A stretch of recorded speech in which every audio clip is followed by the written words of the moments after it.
भारताचे झिरो मैल कोठे आहे? नागपूर. संत ज्ञानेश्वरांचा जन्म कोठे झाला होता? आपेगाव. कृष्णा वारणा या नद्यांचा संगम कुठे झाला आहे? हरिपूर, सांगली. किनारपट्टीच्या प्रदेशात साधारणतः कोणत्या प्रकारची वने आढळतात? कांदळवन. खेकड्यामध्ये गुणसूत्राची संख्या किती असते? 200.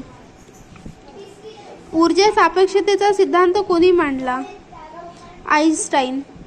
मानवी रक्ताचा समूह किती असतो? 704. आवळा या फळामध्ये नैसर्गिकरित्या मुबलक प्रमाणात आढळणारे आम्ल कोणते? Ascorbic acid. महाराष्ट्राची हिवाळी अधिवेशन कोठे असते? नागपूर. भारतातील पहिल्या मुख्यमंत्री कोण होत्या? सुचिता कृपलानी.